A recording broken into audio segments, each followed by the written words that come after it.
Alright, Brian here with my first ever narrated Wi-Fi battle. This one up against a friend that I came across through in the website game FAQs.com. I go there for a lot of trading and challenges. As you saw earlier from the stream preview, this is a rain team that is using. I go ahead and lead with my fastest Pokemon, my Greninja, and he leads with his fastest Pokemon, his Crobat, named Batman. Pretty cool. Crobats typically they do run speed natures because they are so incredibly fast. You can see he does outspeed my Greninja, which is my fastest Pokemon. He goes for the Confuse Ray, and I get hit on the first turn. I don't want to take a hit from this thing because my Greninja is pretty frail, so I switch out to a sturdier Pokemon, my Fortress, my physical wall, and he goes for the Hypnosis, which is kind of a bummer. But if I had any Pokemon fall asleep, it'd probably be best that it be my Fortress. So I go ahead and try and stay in just to waste some of those sleep turns as he goes for the U-turn. He's going to take a little bit of recoil because my Fortress is holding the Rocky Helmet just to whittle down all those physical threats that he goes up against. With the U-turn, he goes into his Salamence. With the Intimidate, I get the attack knockoff, which is not that important really because Fortress is an attack. I waste another sleep turn. I'm fearing the fire type move, Fire Blast or Flamethrower, so I'm gonna go ahead and switch to my special wall, my Goodra. This thing has crazy special defense and HP is just such a great wall, but as you can see, he goes for the Dracometer, which is bad news for me. I don't take it as well as I'd hoped. I'm only left with 33 HP, which is pretty low. Even after lefties, it's still not gonna be too much. I don't have another safe switch in, even with his -2 special attack. So I'm just going to go ahead and sack my Goodra. Poor thing didn't get to do anything this match, but you know, it's you'll see it in the end. It kind of pays off, but not really. Okay. So since he's at -4 special attack now, it's pretty safe to bring pretty much anything. Of course, he's going to switch out. So I try to waste some more of my sleep turns with my Fortress. And I'm gonna go ahead and set up the Stealth Rocks this turn. There we go. It's gonna play key later on. It's gonna help me whittle down some other Pokemon when he switches in. Again, he's gonna go for the Confuse Ray, just trying to annoy me, stall out, make me hurt myself, whatever. And then I believe I do take the damage. Yep, not a lot because I have that crazy defense and non-existent attack. He's gonna go for the Hypnosis again. Same as before, Fortress is pretty much best left as my sleep fodder rather than any other Pokemon. This time I'm just gonna go ahead and try to waste as many sleep turns as I can. He's gonna go for the Rain Dance, which is not too bad. It's gonna protect my Fortress from some fire type attacks, but as you can see, that I don't think that's gonna matter in the end.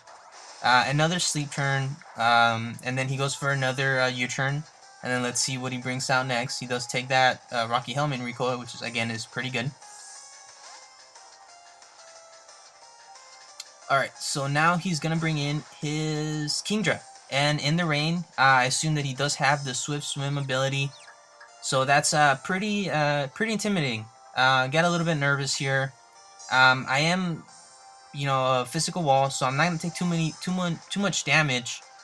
But he's gonna go ahead and set up his Kingdra with some Dragon Dances. It's gonna boost his speed and his attack, which is gonna get him ready to sweep. That made me nervous. He's in the rain. He's at +1. His water type attacks are just gonna punch holes through my team. Not necessarily punch holes, but they're gonna hurt. So anyways, I set up more spikes, kind of just prep up for later, if he does decide to switch out, so I can rack up that damage. So you can see by that waterfall, that did crazy damage. But it's still not enough to knock me out. And then I go ahead and set up another layer of spikes, which again is just going to help me out in the future. As he goes for the waterfall just to finish me off. Now, I would be a little bit nervous during this spot because he has set up, he has the rain up. This thing is super crazy fast and strong. But I have just a special thing for Pokemon that like to set up. I send out my Starbucks, my Ditto with Imposter. This one, of course, is Scarfed. There's no other way to run it.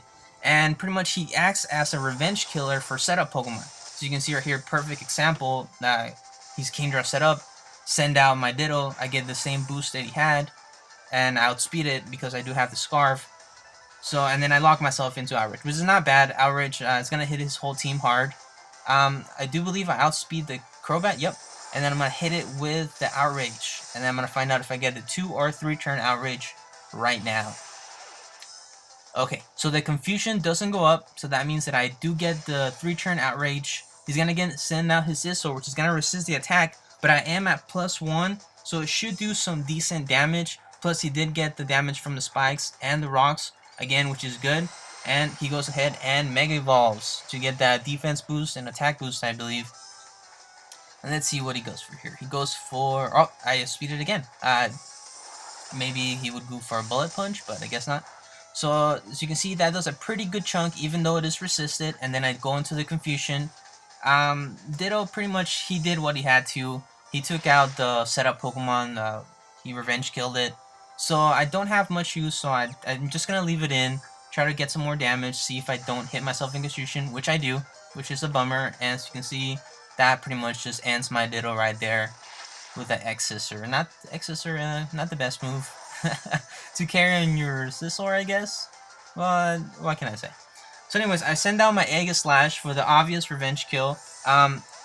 He does switch in, and I don't remember exactly what went on, but I guess I was predicting the switch, so I did a Sword Stance, if I'm right. And he goes into Salamence to get the Intimidate, which won't matter too much, because, oh, I guess I didn't Sword Stance. I guess I went right for the Shadow Sneak.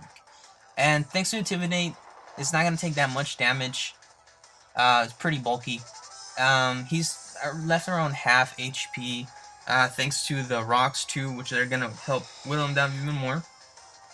So after that turn, I switch into my Blaziken, you know, trying to predict the fire attack, which does go through, and then get the speed boost the next turn. Now he sends out his Politoed here. Poor thing didn't get to do anything this match. He pretty much just sent it out so he can set up the rain. If it does it, yep, there it goes. And it pretty much, my Blaziken just takes it out in one hit. You're gonna see right now, I'm gonna Mega Evolve. Yeah, there we go. Mega Blaziken, the janitor. It's time to clean up. Alright, so I think I'm gonna go for the Brave Bird just to try to get as much damage as I can. I didn't want to do the high jump kick because I was fearing that I might miss. And I just have Brave Bird for coverage. As you can see, you know, it does pretty well. Takes that thing out, one hit. Boom. He does have the Rain Up, which is to his benefit. He does have a Kabutops, again, which I'm guessing has Swift Swim, which doubles its speed on the rain. Plus it gets those stabbed and rain boosted water type moves. This one's going to be carrying Aqua Jet, which is, it's pretty scary. He switches it in, takes the spikes and the rock damage. I do a Protect to get another speed boost because I know that he's probably running Swift Swim. But it won't matter because he has the Aqua Jet, and the Aqua Jet's going to be able to take me out in one hit. As you can see right now. Boom. Yeah, not good. He didn't do much Janitor didn't do much cleaning up this match. But, you know, he did take out one Pokemon, so it's not too bad. So now I switch into my Aegislash. He thought that I would King Shield, and I predicted that pretty well. So I'll go ahead and do a Source Sand of my own. And then this turn, next turn, I'd say he predicted for me to go for the King Shield next time. Because he doesn't go for the Aqua Jet. So I go for the Shadow Sneak, and I take it out. +2 Shadow Sneak is just brutal. Look at that. Boom. Aegislash, probably one of the most overused Pokemon in this gen. Such a good Pokemon. I do so many sweeps with these things. Setting up is just perfect. He sends out his Salamence to get the Intimidate, but he does get that Stealth Rock damage, and that's just going to make it easier for me to take out. Left, he has his Mega Scizor, but that thing doesn't even matter because thanks to all my hazards that I have up, it is going to faint during switch in. So that's the match for you. Pretty good match, had lots of fun. Sorry about the quality, but you know, I used what I had, so. Alright guys, take it easy. I'll catch you guys later.